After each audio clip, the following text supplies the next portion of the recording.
السلام علیکم میرے پیارے دوستو بھائیو جیپاں آ گئیاں کچہریوں خالی تے سجڑا نو قید ہو گئی اس کے اوپر بات کریں گے جناب علی۔ اور اس کے علاوہ جو ہمارے پاس ٹاپک ہے کہ مسلم لیگ نون نے چھکا مارا ہے، یہ چھکا کیا ہے یہ بھی آپ کو بتائیں گے۔ بڑا دیرینہ مطالبہ میں بھی کر رہا تھا، وہ مسلم لیگ نون نے کر دیا ہے، اس کے اوپر بات کریں گے۔ اور اس کے علاوہ سر جی سہیل افریدی بھی جیل میں جانے کو تیار، ٹھیک ہے، یہ بھی آپ کو بتائیں گے۔ تو یہ ساری باتیں ہیں، اور جنگ کی تو باتیں ہیں ہی ہیں، وہ تو آپ کو ہم نے ضرور بتانی ہے۔ جو جنگ کی باتیں ہیں اس کے اوپر بھی آپ سے بات کرتے ہیں۔ تو یہ جناب علی ٹاپک ہیں، اس کے اوپر بات کرتے ہیں۔ کہاں سے شروع کریں؟ میرا خیال ہے پہلے شروع کر دیں۔ لطیف کھوسا صاحب نے سر جی آج پھر دلائل دیے ہیں نا، آج پھر ان کی مسلم لیگ نون والوں نے کلاس لینی ہے۔ لطیف صاحب کھوسا صاحب کو جسٹس ارباب طاہر نے کہا کہ آپ عمران خان کی معطلی معطلی چاہتے ہیں؟ کہتے ہیں نہیں جی میں نہیں چاہتا۔ ہیں یہ کیا اتنے بڑے سوال کا جواب نہ میں کر دیا کھوسا صاحب نے؟ کھوسا صاحب سر آپ کو کیا ہو گیا ہے؟ آپ کو تو کل کی اتنی گالیاں پڑ رہی ہیں پی ٹی آئی کی طرف سے کہ آپ کو تو استعفیٰ دے دینا چاہیے قومی اسمبلی کی سیٹ سے۔ آپ پڑھیں تو صحیح آپ کو وہ کیا لوگ کہہ رہے ہیں، بہت گندی گالیاں دے رہے ہیں۔ اور آج پھر آپ نے وہی کیا ہے کہ آپ نے کہا ہے کہ جناب میں عمران خان کی سزا معطلی نہیں چاہتا، صرف ہسپتال میں ان کی شفٹنگ چاہتا ہوں۔ تو انہوں نے پھر وہ بھی نہیں دیا، انہوں نے کہا جی یہ شفٹنگ نہیں ہوگی، اس کے اوپر میڈیکل بیٹھے گا۔ تو آج جناب پھر جیپاں کچہریوں خالی آ گئیاں ہیں۔ ٹھیک ہے دوستو، یہ صورتحال ہے۔ اب آگے آئیں سر جی، آگے آئیں، آپ کو کیا خبریں بتائیں جی۔ اس کے ساتھ ہی بتا دیتے ہیں مسلم لیگ نون نے بھی بڑا چھکا مارا ہے سر جی۔ کافی عرصے سے آپ کو پتہ ہے کہ مسلم لیگ نون کی قومی اسمبلی میں 120 سے زیادہ سیٹیں ہیں، اور یہ پیپلز پارٹی کی 60 کے قریب ہے، ٹھیک ہے۔ تو اس حساب سے مسلم لیگ نون کے گورنر 2 بنتے تھے اور پیپلز پارٹی کا 1 بنتا تھا، ٹھیک۔ تو انہوں نے کیا کیا کہ جناب علی 2 گورنر لے لیے زرداری نے، پنجاب کا اور کے پی کے کا، تو باقی انہیں کہا جی کہ آپ تاری مرضی ہے جی۔ اور مسلم لیگ نون 120 سیٹیں ہوتے ہوئے 1 بلوچستان کا گورنر ہمارے پاس ہے جی، بلوچستان کا 1 گورنر۔ تو آج مسلم لیگ نون نے بڑا چھکا مارا ہے، ہم اس کو کہیں گے کہ یہ چھکا ہے، بالکل دیر آیا درست آیا، لیکن اتنے دیر سے فیصلے شہباز بھائی آپ کے نامنظور ہیں، اتنے دیر سے فیصلے آپ کرتے ہیں، اتنے زرداری کے نیچے لگے ہوئے ہیں۔ تو انہوں نے آج کامران ٹسوری کو ہٹا کے مسلم لیگ نون کے ورکر، جن کے اوپر ثاقب نثار نے جن تلوار لٹکائی تھی اور نااہل کر دیا تھا، یاد ہے نا آپ کو، نہال ہاشمی کو نیا سندھ کا گورنر بنا دیا ہے۔ اور ایم کیو ایم نے کہا ہے کہ جناب ہم اس کے اوپر اعتراض ہے، ہم سوچیں گے کہ ہم حکومت میں رہیں یا نہ رہیں۔ آپ یہ بڑکے ہیں، یہ بڑکے، ان کا گورنر بنتا ہی نہیں بھائی۔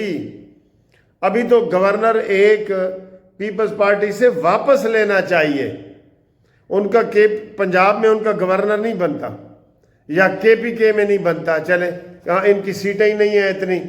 تو یہ بہرحال ہماری ٹیبل ٹاک جو ہے، گورنر آپ کو پتہ ہے زرداری صاحب ٹیبل ٹاک کے ماہر ہیں، تو انہوں نے یہ سارا کیا ہے اور شہباز بھائی کو ٹھگ لیا ہے، سارے عہدے لے کے ٹھگ لیا ہے جی، ٹھیک ہے، یہ والی ہے جی۔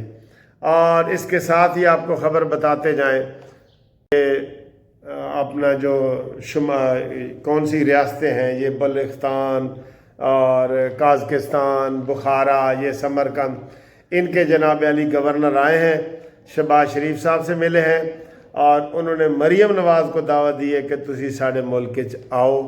تو مریم نے کہا ٹھیک ہے جی میں آواں گی۔ تو مریم نواز صاحبہ نے وہ دعوت قبول کر لی ہے، اور ان شمالی ریاستوں یا جو بھی ان کو کہتے ہیں، کیا کہتے ہیں جی، ان میں مریم نواز کسی بھی ملک میں جائیں گی، ملک کا یاد اب مجھے نہیں رہا جی، ٹھیک ہے۔ اگلی خبر بھی حکومت کے حوالے سے کرتے جائیں، پھر آتے ہیں امریکہ کے اوپر۔ جو بحرین نے قرارداد پاس کروائی ہے، ایران کے حملے گلف پر نہیں ہونے چاہیے، اس کی مذمت میں 13 ملکوں نے حصہ لیا اور 2 نے غیر حاضری دی۔ جو 2 غیر حاضری والے تھے، روس اور چین، انہوں نے ووٹ نہیں دیا، اور باقی 13 ملکوں نے ووٹ دیا، جن میں پاکستان نے بھی دیا اور ایرانی حملوں کی مذمت کی۔ ادھر میں نے آپ سے بھی رائے پوچھی تھی کہ آپ بتائیں کیا رائے ہے۔ دیکھیں میں آپ کو بتا رہا ہوں، ایران نے کسی بھی اسلامی ملک کے اوپر حملہ نہیں کیا، اس نے اسلامی ملکوں پہ دیے گئے امریکی اڈوں پہ حملہ کیا ہے۔ تھوڑا سا فرق یہ جان لو یار، جان لو۔ اب تو آپ کو پتہ ہے سنیوں کے جو مفتی منیب الرحمان ہیں، میر تقی ہیں، تقی عثمانی صاحب، ان سب نے حمایت کا اعلان کر دیا کہ ایران زندہ باد، ہم ایران کے ساتھ ہیں اور ہمیں ایران کے، اب تو کوئی شیعہ سنی کا مسئلہ بھی نہیں ہے، ٹھیک ہے۔ ان تیلی ملکوں کو چاہیے، مڈل ایسٹ والوں کو، کہ وہ امریکہ کو اڈے واپس کریں۔ یہ ہم بار بار کہہ رہے ہیں بھائی، ایران نے کہا ہے کہ میں نے کوئی کسی آپ کے ان کے جہاں سے جہاز اڑتے ہیں ان کے علاوہ کہیں آپ کی میں نے حملے نہیں کیے۔ عمان میں ابھی آگ لگی ہوئی ہے، وہ بھی وہ کہتا ہے، ایران کہتا ہے جی تحقیق کر لو، میں نے حملہ نہیں کیا۔ یہ سارا فتنہ اسرائیل کا پھیلایا ہوا ہے، اسرائیل حملے کر رہا ہے۔ تو آپ اس کو فرق کو سمجھے نا، اسلامی ممالک کے اوپر ایران کے حملے کی ہم بھی مذمت کرتے ہیں، لو میں بھی کر دوں، لیکن امریکی اڈوں کے اوپر جو حملے ہیں اس کی ہم حمایت کرتے ہیں۔ اس فرق کو تھوڑا سا جانو، یہ فرق جان کے جیو تم، ٹھیک ہے۔ تو یہ میرا خیال ہے، ویسے ذاتی خیال ہے، میں نے آپ سے رائے پوچھی ہے کہ اس میں بجائے ووٹ دینے کے، کیونکہ دونوں گول مول چیزیں ہیں نا، کہ انہوں نے امریکی اڈوں پہ حملہ کیا ہے یا اسلامی ملکوں پہ کیا ہے، تو پاکستان کو بھی چین اور روس کے ساتھ ووٹنگ نہیں دینی چاہیے تھی۔ یہ اس کو لوگ نیگیٹو لے رہے ہیں، ٹھیک ہے۔ اور امریکہ بھی اس کو نیگیٹو اس طرح لے رہا ہے کہ امریکہ جناب علی وہ اب کہہ رہا ہے کہ بحری جہاز اپنے اتارو اور اس کا وہ کرو، کیا کہتے ہیں اس کو، ابنائے ہرمز میں اس سلسلے میں تقریر بھی، وہ اذان اچھا جی، اذان ختم ہو گئی ہے جی۔ اچھا سر جی، اگلی خبر سر یہ ہے کہ تیل پھر بڑھ گیا سر، قیمت بین الاقوامی $81 سے پھر 100 تک پہنچ گئی ہے۔ رات کو سستی ہوئی تھی اور آج ہوئی ہے، لیکن ہم حکومت کو کہیں گے کہ حکومت کل یا پرسوں پٹرول مہنگا نہ کرے، کیونکہ بہت زیادہ مہنگا کر لیا ہے۔ بلکہ ہمارا مطالبہ ہے کہ واپس کیا جائے، پٹرول کی قیمت واپس کی جائے۔ نواز شریف نے بھی یہی شہباز شریف صاحب کو حکم دیا ہے کہ آپ پٹرول کی قیمت واپس لیں۔ بہت بڑا اضافہ ہے یار، جس آپ دنیا کے کونے سے بات کر لیں وہ کہتے ہیں یار اتنا اضافہ تو کسی نے نہیں کیا۔ آپ گوگل پہ دیکھ لیں، ہمارے پڑوسی ملک بنگلہ دیش ہے، انڈیا ہے، سری لنکا ہے، یہ ہمارے پڑوسی ملک ہیں نا، بھوٹان ہے، کسی نے کوئی مہنگا نہیں کیا۔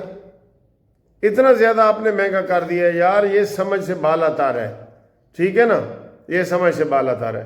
اچھا وہ میں قرارداد کی بات کر رہا تھا، تو پھر جناب روس نے قرارداد پیش کی ہے نا امریکہ کے خلاف، وہ ویٹو کر لی ہے۔ یہ کہاں کے انصاف ہیں یار، یہ کہاں کے انصاف ہیں امریکہ صاحب؟ تم ایٹم بم بناؤ، دوسرا کوئی نہیں بنا سکتا۔ تم کسی ملک پہ حملہ کر دو، دوسرا کوئی نہیں کر سکتا۔ تم اڈے بناؤ، دوسرا کوئی نہیں بنا سکتا۔ تم ویٹو کر دو، دوسرا کوئی نہیں کر۔ یہ کیا ہے ڈرامہ؟ یہ انسانیت ہے؟ یہ اخلاقیات ہیں؟ یہ ہیومن رائٹس ہیں؟ چلو چھڈو، یہ ایسے ہی ہیں، سارے ایسے ہیں جی، سارے ایسے ہیں جی، ٹھیک ہے۔ آگے سر جی آپ کو بتائیں، ایران نے جو نئے حملے کیے ہیں نا، اور بڑا سخت بیان دیا ہے۔ آپ دیکھیں انہوں نے اداروں کے نام کیا رکھے ہوئے ہیں۔ ایران کا ایک ادارہ ہے